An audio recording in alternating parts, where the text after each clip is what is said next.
నమస్కారం బీఆర్కే భక్తి ప్రేక్షకులందరికీ స్వాగతం. నేను మానస. ఈ రోజు మనతో పాటు ఉన్నారు ప్రముఖ ఆధ్యాత్మికవేత్త, జ్యోతిష పండితులు బ్రహ్మశ్రీ గోనుగుంట్ల సురేష్ బాబు గారు ఉన్నారు. గురుగారిని అడిగి అక్షయ తృతీయ తర్వాత మనకు 12 రాశుల వారికి ఎలా ఉండబోతుందో అడిగి తెలుసుకుందాం.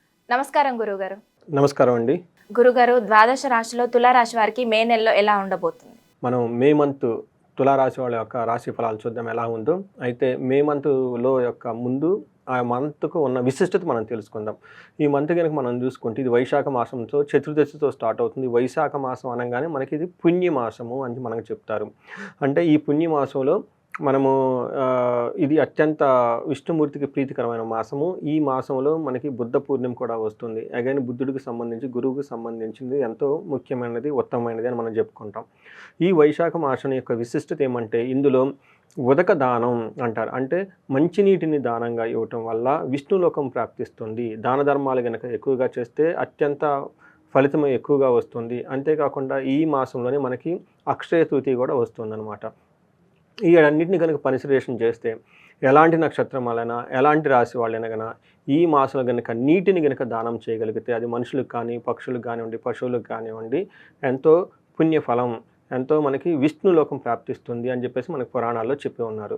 ఈ ప్రకారంగా ఎలాంటి వాళ్ళైనా సరే ఈ మాసాన్ని సద్వినియోగం చేసుకోండి. చక్కగా మంచినీటిని అందరికీ దానం చేయండి. ఇంతకుముందు పూర్వకాలంలో చలివేంద్రాలు అవన్నీ పెట్టేవాళ్ళు కాబట్టి ఇప్పుడు అలాంటి అవకాశం చాలా తక్కువగా ఉంటుంది. కొంతమందికి మనకి నీళ్ళు అది ఆరోగ్యకరంగా ఉంటుందా లేదా, హైజీనిక్ ఉంటుందా లేదా ఇబ్బంది పడుతూ ఉంటారు, సంశయపడుతూ ఉంటారు. తాగడానికి వచ్చి కొంతమంది తాగుతూ ఉంటారు. అలా చలివేంద్రాలు పెట్టి చేయలేని వాళ్ళు సింపుల్గా ఒక వాటరు కేస్ ఒక 20-30 బాటిల్స్ కొనేసి చక్కగా మీ కారులో కానివ్వండి, బైక్లో కానీ పెట్టుకొని ఎవరైనా ఎండలో నడిచి వెళ్తున్నా, తర్వాత బాగా కష్టపడుతున్నా చూసి వాళ్ళకి మధ్యాహ్నం పూట ఆ బాటిల్స్ దానం చేయండి. అది ఎంతో పుణ్యప్రమైన పుణ్యంతో కూడుకున్న ఒక గొప్ప పని అనేసి నేను చెప్తున్నాను. దీంతోపాటు దీని యొక్క ఫలితం కూడా ఎన్నో రెట్లు అధికంగా ఉంటుంది. తద్వారా మీకు వంశము ఎంతో వృద్ధి చెందుతుంది. మీరు ఆయుష్ ఆరోగ్యంతో ఉంటారు. తర్వాత ఈ మంత్ యొక్క ఫలితం కనుక మనం చూసుకుంటే తులారాశి వాళ్ళకి ఎలా ఉంటుందంటే, తులారాశి వాళ్ళు నక్షత్రం ప్రకారం చూసుకుంటే చిత్తా 3-4 పాదాలు, స్వాతి 1-2-3-4 పాదాలు, విశాఖ 1-2-3 పాదాలు అంతా మనకి తులారాశిలో ఉంటాయి. పేరు బలం ప్రకారం మనం చూసుకుంటే వీళ్ళకి రా, రీ, రు, రే, రో, తా, తీ, తూ, తే అన్న అక్షరాలు కలిగిన వాళ్ళంతా కూడా మనకి తులారాశిలో ఉంటారు.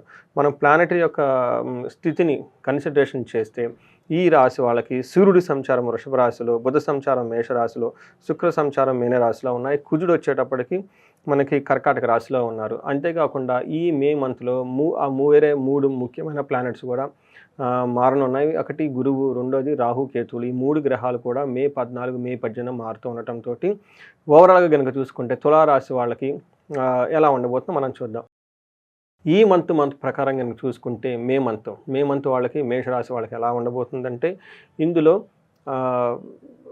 వీళ్ళకి పర్టికులర్గా సూర్యుడు చేంజ్ అవడంతో మే 14 తారీఖున చాలా చేంజెస్ ఉండే అవకాశం ఎక్కువగా ఉంది. మనకి సూక్ష్మ గోచారం, లఘు గోచారం అన్న కాన్సెప్ట్ ప్రకారం కనుక చూసుకుంటే ఎలా ఉండబోతుందంటే సూర్యుడి వల్ల పీడం, తర్వాత కుజుని వల్ల దుఃఖం, శుచం, తర్వాత విపత్తి, ఏదో ఒక బాధపడే అవకాశం ఎక్కువగా ఉంటుంది. అయితే ఇప్పటిదాకా మీకు శత్రువులు ఎవరైనా కనుక ఆటంకులు ఉంటే శత్రువుల నుంచి మాత్రం మీకు శత్రు బాధ నుంచి ఉపశమనం వస్తుంది.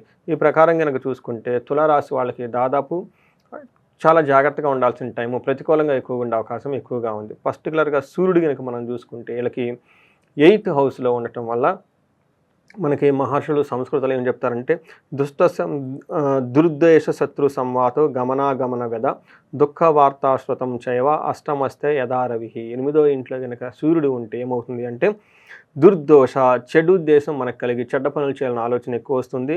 శత్రు సంవాదో, శత్రువుతో మనమే వెళ్ళేసి గొడవ పెట్టుకుంటూ ఉంటాం.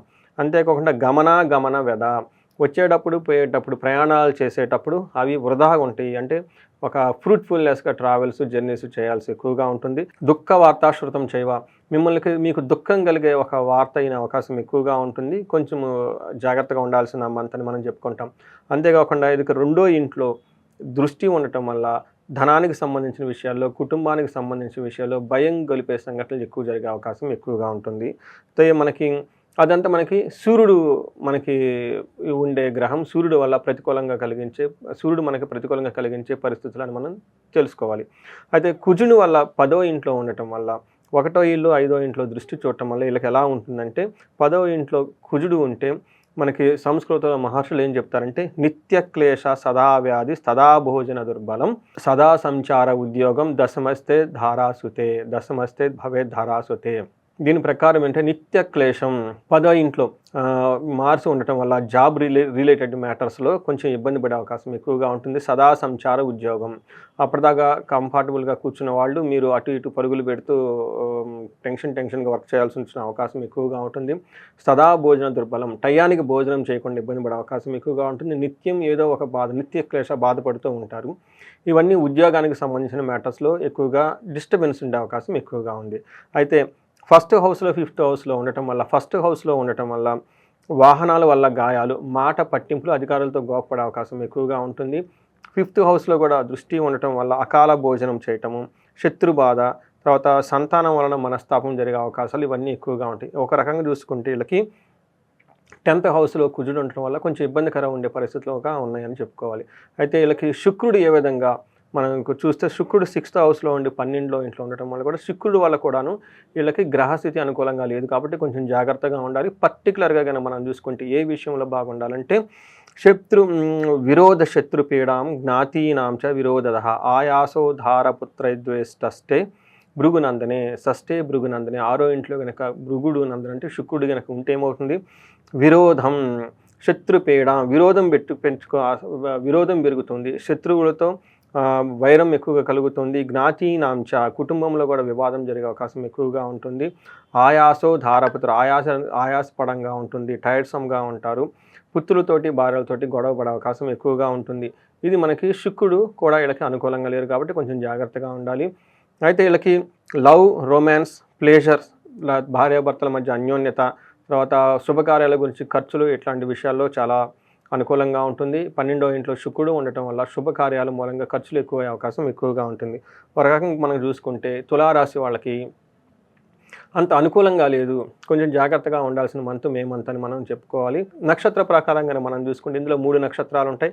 చిత్తా, స్వాతి, విశాఖ నక్షత్రం. చిత్తా నక్షత్రం వాళ్ళు కనుక చూసుకుంటే వీళ్ళకి రాజ్యలాభము, క్షేమము పాజిటివ్గా ఉన్నాయి, చక్కగా అనుకూలంగా ఉంది. అయితే దరిద్రము, రోగము, financial crisis and health problems వీళ్ళకి ఎక్కువ ఫేస్ చేసే అవకాశం ఎక్కువగా ఉంది. స్వాతి నక్షత్రం వాళ్ళకి అగైన్ వీళ్ళకి దారిద్ర్యము, అతిగా భయపడము, రోగము చూపిస్తున్నాయి. అయితే పాజిటివ్గా ఏమేమి ఉన్నాయంటే రాజ్యలాభము, క్షేమము చూపిస్తూ ఉంది. విశాఖ నక్షత్రం వాళ్ళకి రాజ్యలాభం చూపిస్తుంది, తర్వాత బంధించబడినట్లు ఉండే సిచ్యువేషన్స్ ఎక్కువగా ఉంటుంది. భయము, రోగము, దరిద్రము చూపిస్తూ ఉన్నాయి. అంటే విశాఖ నక్షత్రం వాళ్ళకి కొంచెం జాగ్రత్తగా ఉండాల్సిన అవసరం ఇంకా ఎక్కువగా ఉంది. ఒక రకంగా కనుక చూసుకుంటే చిత్తా, స్వాతి నక్షత్రం వాళ్ళకి, విశాఖ నక్షత్రం వాళ్ళకి గాయాలయ్యే అవకాశం ఎక్కువగా ఉంది. వీటిని దృష్టిలో పెట్టుకొని ప్రయాణాలు చేసేటప్పుడు, లేదంటే ఏదైనా పని చేసేటప్పుడు కొంచెం ప్రికాషన్స్ తీసుకొని ఎన్విరాన్మెంట్ అంతా కొంచెం అలర్ట్ఫుల్గా ఉండాలని చెప్పేసి కోరటం జరుగుతుంది. గురుగారు, ఈ రాశి వాళ్ళు ఎలాంటి పరిహారం చేసుకుంటే మంచి ఫలితం ఉంటుంది అంటారు? పరిహారాలు కనుక మనం చూసుకుంటే వీళ్ళకి సూర్యుడి వల్ల కొంచెం ఇబ్బంది కలిగే అవకాశం ఎక్కువగా ఉంది. కుజుడి వల్ల కూడా ఇబ్బంది కలిగే అవకాశం ఎక్కువగా ఉంది. వీళ్ళకి నవగ్రహాల చుట్టూ తిరుగుతూ ప్రదక్షిణాలు చేసి నవగ్రహ స్తోత్రం చదువుకుంటే చాలా బాగుంటుంది. ఎవరికైతే వీళ్ళకి ప్రమోషన్స్ వచ్చే అవకాశం ఎక్కువగా ఉంది, జాబ్లో ఉన్న వాళ్ళకి, బిజినెస్ చేసే వాళ్ళకైతే చక్కగా ఒక ఉన్నతమైన పొజిషన్కి వెళ్ళే అవకాశము, రాజకీయ నాయకులకి హయ్యర్ పదవులు వచ్చే అవకాశం ఎక్కువగా ఉంది. కాబట్టి ఎవరైనా కనుక ఇంకా దైవ కృప ఉంటే ఇంకా దేనైనా సాధించుకోవచ్చు, ఇంకా బెస్ట్ పొజిషన్స్ సాధించుకోవచ్చు. ఎవరికైనా కనుక ఎలాంటి సిచ్యువేషన్ లేకుండా ఇబ్బందికరంగా ఉంటే వాళ్ళు రాజశ్యామల హోమం కనుక ఒక 2 days ఒక మనకి సంకల్పం తీసుకొని చేస్తే ఉన్నతమైన పదవులు రావటము, తర్వాత ప్రమోషన్స్ రావటము, లేదంటే ఆల్రెడీ ఎవరైతే కనుక ఒక నాయకత్వ లక్షణాలు కలిగిన ఒక పొజిషన్లో ఉన్నారో వారికి రాజశ్యామల హోమం వల్ల, అమ్మవారికి ఒక కృప ఉండటం వల్ల రాజ్యాధికారం ఈజీగా సిద్ధించే అవకాశం ఎక్కువగా ఉంటుంది. ఇవి కాకుండా వేరే ఏమైనా మనీ రిలేటెడ్ ప్రాబ్లమ్స్ ఫేస్ చేస్తున్నాం, శీఘ్రంగా ధనం రావడానికి, పోయిన ధనం తిరిగి రావడానికి, లేదంటే ధనం మీ దగ్గర లేకుండా ఉండటానికి కుబేరు పాశుపత హోమం చేయించుకున్న, లక్ష్మీ శ్రీ సూక్తంతో సంపుటీకరణ చేసిన విశేష లక్ష్మీ హోమము జపం కనుక చేయించుకున్నా కానీ చాలా బాగుంటుంది. ఓకే గురుగారు, చాలా చక్కటి వివరణ అందించారు. ధన్యవాదాలు. ధన్యవాదాలు.